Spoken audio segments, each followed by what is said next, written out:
हमेशा number of attempts उसकी बढ़ा दी गई, लगभग 10 अटेम्प्ट्स उसको मिल जाती है। ये सारे कार्य इसलिए किए गए हैं। और इसी तरह से मेरा दूसरा विभाग है, बात चली है तो विज्ञान प्रौद्योगिकीकरण का।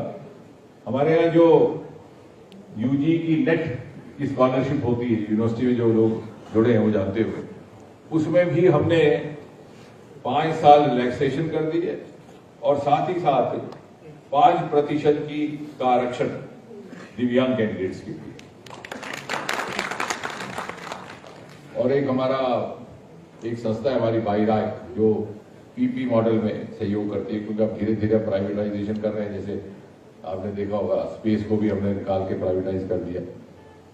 वो जहां जहां पर भी दिव्यांगों को लेकर के कोई यंत्र तैयार हो रहे हैं उनका भी सहयोग करती है। अब कहने का तात्पर्य ये है कि ये सारे कार्य हो क्यों रहे हैं। अब जैसे अब इन्होंने गाड़ी की बात की, एम्बुलेंस की, इससे पहले कि मैं अगली बात करूं, इस एम्बुलेंस का सदुपयोग हो ये हमारा सबका दायित्व है।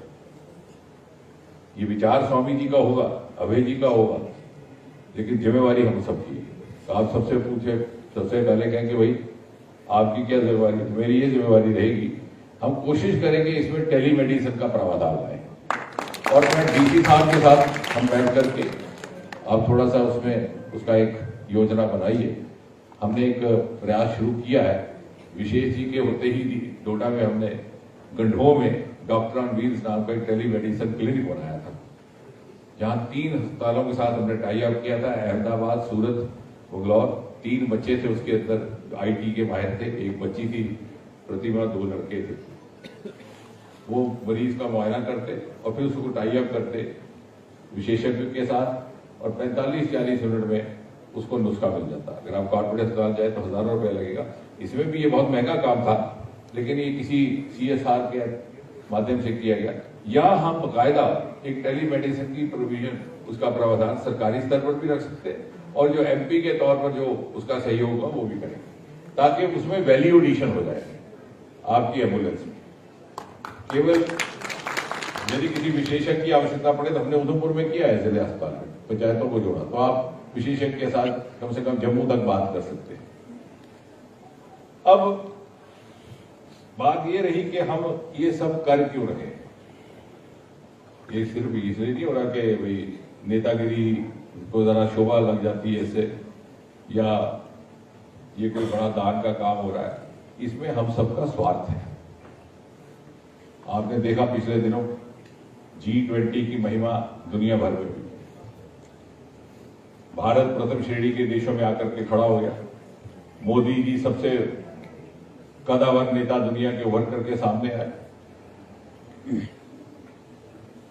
और आज तक भारत दुनिया की अगुवाई में काम करता था, आज दुनिया भारत की अगुवाई में काम कर रही है। और ये प्रमाणित हुआ, तो वो विभाग में मेरे पास है। हमने अपनी अंतरिक्ष की यात्रा कई बरस के बाद शुरू की थी, तत्कालीन सोवियत यूनियन अथवा रशिया या यूएसए के तुलना में। और जब हमने शुरू की तो वो लगभग चांद पर उतरने की तैयारी कर रहे थे, और अमेरिका ने पहला अपना एक मानव नील आर्मस्ट्रांग जिसका नाम था, उसको चांद की धरती पर सन 1969 में उतारा गया। हम तब तक गाने गा रहे थे, गीत गा रहे थे, लोकगीत, चंदा बाबा। वो उतरा, लेकिन वहां पर पानी के होने का प्रमाण नहीं पाया उसने। ये हमारा चंद्रयान गया जो चित्र लेकर के आया, जो सिर्फ सबूत लेकर आया, प्रमाण लेकर आया कि वहां पर H2O मॉलिक्यूल था।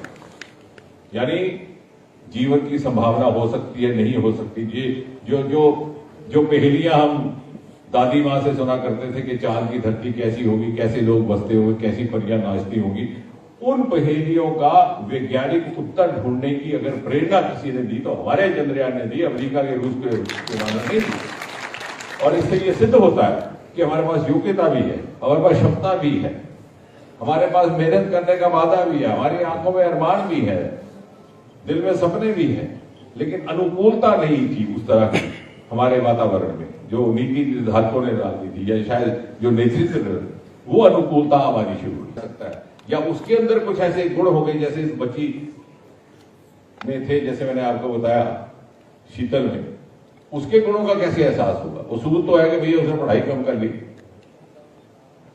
अब आप शीतल को कहोगे तू हैंड राइटिंग लिख के दे और मैं तुझे 100 नंबर दूंगी, मैं तेरी अध्यापक को तो नहीं कर पाएगी, लेकिन तीर कमान करेगी तो आप दूर खड़े हो जाइए, आपके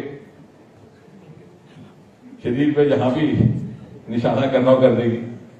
तो उसके गुणों की कैसे पहचान होगी? इस सरकार ने उस संवेदनशीलता के साथ इन कैटेगरीज को, इन श्रेणियों में भी उस रिजर्वेशन के दायरे में लाया और साथ ही साथ माता पिता को, क्योंकि ये जानकारी समाज में भी रहे और बहुत सारे जो लोग इसका लाभ ले सकते हैं उन तक भी नहीं है।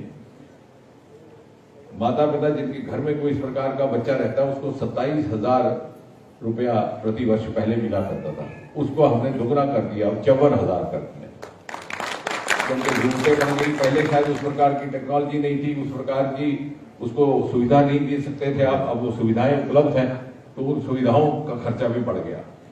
और यही नहीं, एक बहुत ही संवेदनशील निर्णय लेते हुए कोई महिला अगर सरकारी नौकरी करती है और उसका बच्चा इस प्रकार से इस परिस्थिति में से गुजर रहा है तो उसके लिए अलग से स्पेशल अलाउंस 3,000 प्रति मास, क्योंकि मां को जो कठिनाई आती है कभी कभी उसका एहसास शायद पिता को भी नहीं रहता। और ये मैं वो बातें कर रहा हूं जो मेरे विभागों से जुड़ी है, क्योंकि ये विभाग में मैं देखता हूं डीओपीटी का, और उसमें डीओपीटी में हमने एक और काम किया, यूपीएससी का जो आपके आईएएस और सिविल सर्विसेज के इम्तिहान होते हैं उसमें एक होम कार्डर होता है, आमतौर से बच्चे उसकी प्रेफरेंस देते हैं। जब वो पास होते हैं जम्मू कश्मीर, फिर वो दूसरा अगर नहीं मिले तो उसको वहां भेज देते हैं जो उसकी सेकंड चॉइस होती है, और सेकंड चॉइस में वैकेंसी खाली होती है। हमने दिव्यांग कैंडिडेट्स को एक तो उनकी फीस माफ कर दी, यूपीएससी में कोई फीस नहीं देनी, अपीयर होगी। दूसरा, उसको होम कार्डर के अतिरिक्त एक और कार्डर भी प्रेफरेंस के तौर पर लिखकर देने की मोहलत दे दी गई। यानी वो शुरू से ही ये तय करें कि अगर मुझे जम्मू कश्मीर नहीं मिलता तो दूसरी मेरी कौन सी प्रेफरेंस है उसको वहां दिया जाएगा। और तीसरा, नंबर ऑफ अटेम्प्ट्स उसकी बढ़ा दी गई, लगभग 10 अटेम्प्ट्स उसको मिल जाती है। ये सारे कार्य इसलिए किए गए हैं। और इसी तरह से मेरा दूसरा विभाग है, बात चली है तो विज्ञान प्रौद्योगिकीकरण का। हमारे यहाँ जो यूजी की नेट की स्कॉलरशिप होती है, यूनिवर्सिटी में जो लोग जुड़े हैं वो जानते हुए, उसमें भी हमने 5 साल रिलैक्सेशन कर दी है और साथ ही साथ 5% का आरक्षण दिव्यांग कैंडिडेट्स के लिए। और एक हमारा एक संस्था है हमारी बाईराय, जो पीपी मॉडल में सहयोग करती है, क्योंकि अब धीरे धीरे प्राइवेटाइजेशन कर रहे हैं। जैसे आपने देखा होगा स्पेस को भी हमने निकाल के प्राइवेटाइज कर दिया। वो जहां जहां पर भी दिव्यांगों को लेकर के कोई यंत्र तैयार हो रहे हैं उनका भी सहयोग करती है। अब कहने का तात्पर्य ये है कि ये सारे कार्य हो क्यों रहे हैं। अब जैसे अब इन्होंने गाड़ी की बात की, एम्बुलेंस की, इससे पहले कि मैं अगली बात करूं, इस एम्बुलेंस का सदुपयोग हो ये हमारा सबका दायित्व है। ये विचार स्वामी जी का होगा, अभय जी का होगा, लेकिन जिम्मेवारी हम सबकी है। तो आप सबसे पूछे, सबसे पहले कहें कि भाई आपकी क्या जिम्मेवारी, तो मेरी ये जिम्मेवारी रहेगी, हम कोशिश करेंगे इसमें टेलीमेडिसिन का प्रावधान लाएं। और मैं डीसी साहब के साथ हम बैठ करके आप थोड़ा सा उसमें उसका एक योजना बनाइए।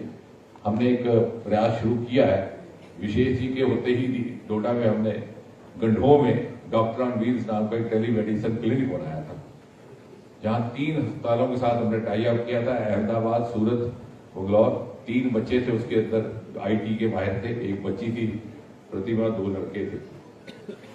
वो मरीज का मुआयना करते और फिर उसको टाई अप करते विशेषज्ञ के साथ, और 45-40 मिनट में उसको नुस्खा मिल जाता। अगर आप कॉर्पोरेट अस्पताल जाए तो हजारों रुपए लगेगा। इसमें भी ये बहुत महंगा काम था, लेकिन ये किसी सीएसआर के माध्यम से किया गया।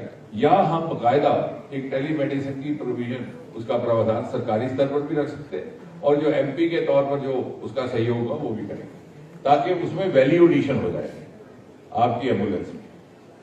केवल यदि किसी विशेषज्ञ